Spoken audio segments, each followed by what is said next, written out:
I'm Dr. Orion Taraban, and this is PsycHack's Better Living Through Psychology. And the topic of today's short talk is why women monkey branch. If you are unfamiliar with the term, monkey branching is the phenomenon in which a woman leaves one relationship and very quickly enters into another. And generally, the gap between relationships is so small as to preclude the possibility that she didn't already have the second relationship lined up before she pulled the trigger on the first. Hence, monkey branching, in which the monkey doesn't let go of the first vine until she has a firm grip on the second. Now, almost all men have had this happen to them at some point in their lives, and it can be, though it doesn't necessarily have to be, a painful experience. However, as with much having to do with women, understanding can do much to mitigate the pain. Today, I'm going to explain to you why this phenomenon is so prevalent, which should help you to accept reality and move forward. First, if you haven't done so already, I would highly encourage you to check out my episode, Women Treat Men the Way Men Treat Jobs, because that will provide the appropriate context for the following talk. Now, if it is true that women treat men the way men treat jobs, then we have to enter into, let's say, a corporate frame of mind when attempting to understand female mating and dating behavior.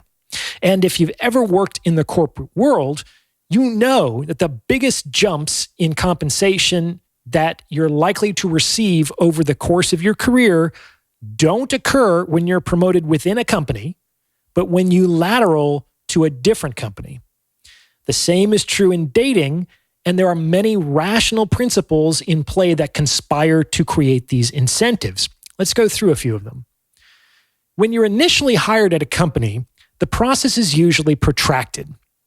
Just like in dating, these conversations can occur over several months, as both parties are kind of trying to figure out whether they can do business, what that would look like, and how they can negotiate the best deal for themselves. This is because, despite the fact that both parties need each other, there is a fundamental antagonism between their aims. Namely, management wants as much work for as little money as possible, and labor wants as much money for as little work as possible. And so long as these classes exist, this will never change. By the same token, all things being equal, men want as much sex and freedom for as little time, energy, and money as possible, and women want as much time, energy, and money for as little sex and freedom as possible. Behind all the fun and excitement, the courtship phase of a relationship, just like an extended hiring process, is basically two people figuring out what kind of business they can do together and negotiating what they're willing to give up for what they expect to receive in return. People will balk at this, but that's the way it is. It often doesn't seem like it's the way it is because, just like in business, negotiating too explicitly is gauche. Like, if you want a job, you can't tell your potential employer, look, I could care less about your mission and your culture. You're going to use my skills to increase your profit, and I'm going to use your brand to increase my income. And if I'm going to trade my time for money, I want as much money as I can get. And since I have a few other offers, what I want to know is, can you give me a better deal?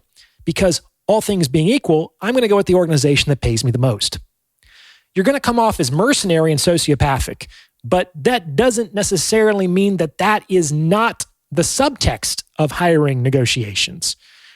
Also, keep in mind that any company that shamed a potential employee for prioritizing the bottom line would only do so tactically, like because it's in their best interest to do so.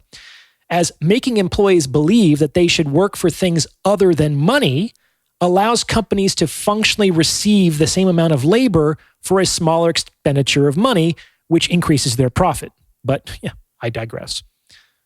In any case, once this protracted negotiation is finalized, that is, once you decide how much money you're willing to receive to compensate for the expenditure of your time, you're going to be anchored at that level as long as you remain at that company.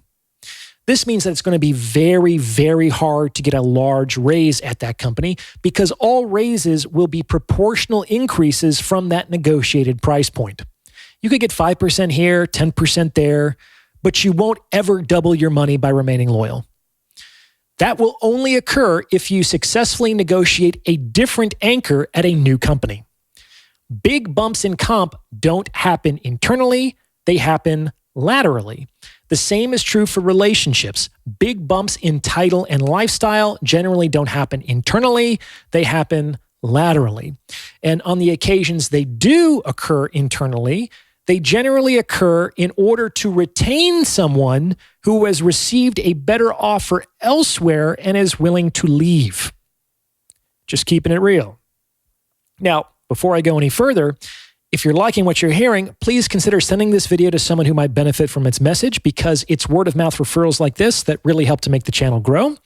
You may also consider hitting the super thanks button. It's those 3 little dots in the lower right-hand corner, and tip me in proportion to the value you feel you've received from this message. Those donations keep this channel going, and I really appreciate your support.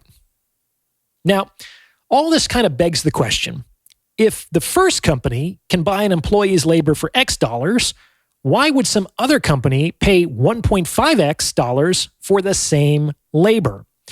I will tell you why. The reason why the second company is willing to pay significantly more for a poached employee is that on a longer time frame, this strategy is cheaper for the company than developing its own talent. How does that work? Well, if a company were to hire someone from scratch without any real experience and without any real proof of ability, then that company is running a risk. After investing in their training and development, many of these employees don't pan out in the long run, or they simply lateral to other companies once they have been trained and developed. And unless you run a company that intentionally grinds through unskilled temporary labor, this approach to hiring will likely prove expensive or even unsustainable. On the other hand, an employee that has already been trained, has already been developed, and has already demonstrated proof of ability is much less of a risk. Poaching companies pay more because they have functionally outsourced the due diligence and training processes. This means that not only will there be less time, energy, and money wasted in cultivating employees that don't go the distance, but there will also be a lower likelihood of future lateral movements as they are paying above market value for the labor in question. Consequently, these companies pay more because it saves them time and buys them longer loyalty. But make no mistake, they only seem to pay more. If churning through short-term employees weren't more expensive, they would do that instead. The same is true in dating. And this explains why we see monkey branching far more commonly in women than we do in men. Churning through short-term relationships is much more expensive for women than it is for men. Furthermore, demonstrated proof of competence and ability in men is much more attractive to women than demonstrated proof of sexual availability and experience in women is to men. A woman who has been trained and developed elsewhere is less appealing to men than one who has not.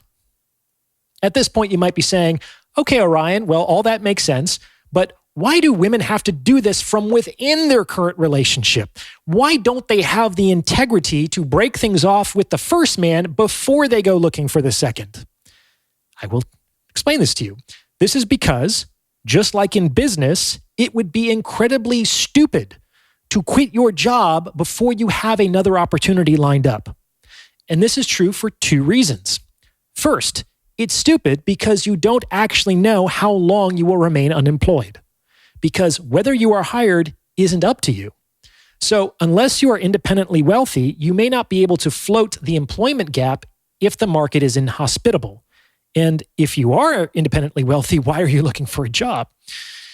And second, it's stupid because you will be able to negotiate a more competitive salary at your next position if you both A, retain proof of your employability, and B, have another confirmed bidder for your labor, your current employer. And once again, the same is true in dating. These reasons, in conjunction with the fact that women generally have relationship goals, whereas men do not, and the fact that women operate under shorter time horizons than men do, are sufficient to explain not only monkey branching behavior in general, but also its increased prevalence in women relative to men in particular. just one final word. Men, if this happens to you, don't take it personally, King. When women do this, you have to understand that it's just business. But you might also consider that you're being given a gift. Why? Well, think about it. When were you most loyal and committed and hardworking? When you first joined the company or when you've been working there for several years? When you first joined, of course. When you take on new talent, they are generally thrilled at the opportunity to be there. On the other hand, you may end up paying more and more just to keep a disgruntled employee from leaving.